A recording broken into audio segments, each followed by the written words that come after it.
when I started 20 years ago, New Bond Street, for instance, was full of galleries. And each gallery was a little world to itself, with its own circle of clients who used to give lectures and used to give, usually around some dealer who had a particular field of interest. And I think two things happened. One is that rents in central London for commercial properties went extremely high, and the fashion industry became very interested in New Bond Street, and so basically all the galleries sold out to the fashion industry. And the other thing that happened was that the auction houses became extremely good at promoting themselves. Sotheby's and Christie's in the 1970s and 1980s were places that private people were quite frightened to go to, because it was a kind of secret world where things were catalogued in their own way. There was no help for private people. If the cataloguing read Rembrandt and with capital letters, that meant that it was not Rembrandt. But you had to be a dealer to know that, and then galleries would buy at the auction house, and then they would do the work, they would clean the painting, they would put on a nice frame, and then they would put it in their gallery. And private people bought from galleries. But the auction houses, starting with this chairman of Sotheby's in the 1980s, Philip Wilson, he dramatically changed that, and he saw that he could make auction houses very attractive to private people. He famously held jewelry auctions in St. Moritz after the skiing day was over.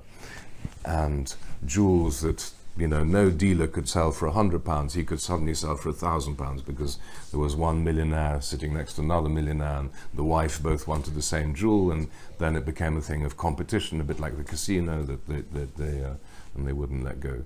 And more the auction houses are doing that and appealing to private clients, and obviously that means that the galleries are restricted. I think that galleries are not as important as they were. Maybe that's not the wrong word. They're not as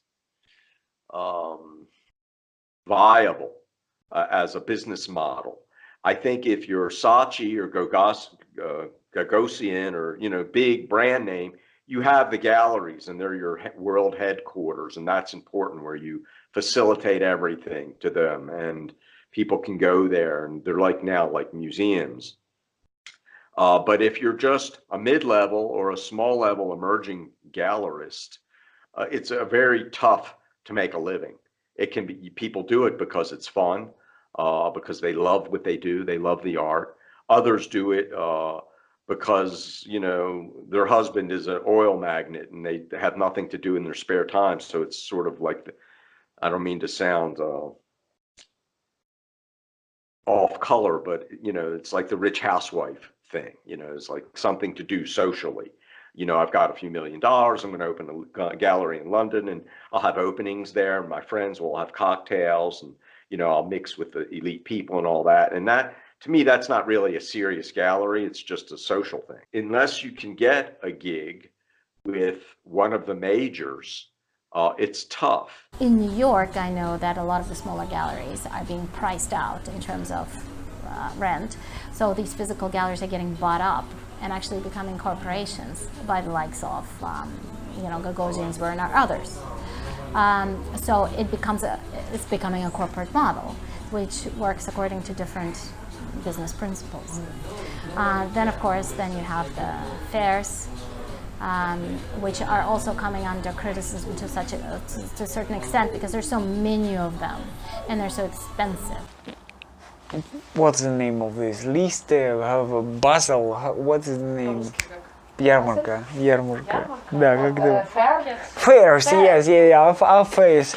And you invest in that, and you pay for all the shit, and then you sell one picture for €2,000.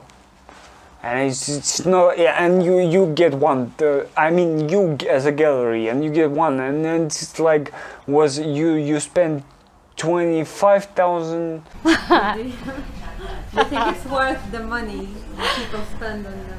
I think it really depends. It's very, very important to pick the right location. for the artist that you have, at the right price point for the artist that you have, and a fair with the right focus for the artist that you have. Because if you get those wrong, you're definitely not going to be worth your time. It's an expensive proposition. The rule is that you're going to lose money in your first 3 fairs, and then hopefully you're just going to start gaining it in the 4th. Most people don't do fairs for the money. They do it to gain, well, at least not for the immediate gain, because usually if you come out even, that's a great fair. But you do gain new followers and new customers, new clients, and it's all for that future potential. The only way that they're really efficient for gallerists and artists is to have a sustained, constant presence in that environment. So just to do 1 or 2 here and there can be fine and can be successful. Generally, it's not. Usually, it's an add-on to your gallery and to your whole campaign. But I think if you want to do that, it is good, and it's something that you have to do constantly, and you should be doing at least a half dozen shows a year.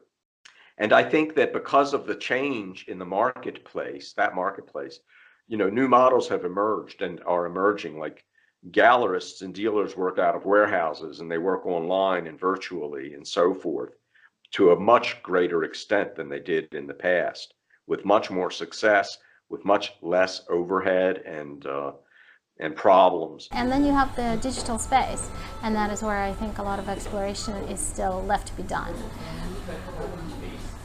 There's lots of exciting opportunities in that space if one is to think creatively.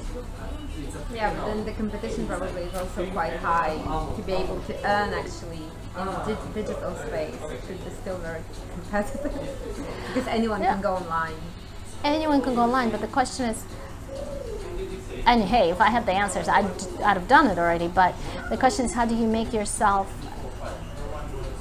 visible enough and known enough and central enough that people go to you versus anybody else? In a way like First Dibs did it in its time. There's got to be a way to present art in a universally appealing form. Kind of maybe a digital art fair. I really don't know. If I had the answers, I would have done it already.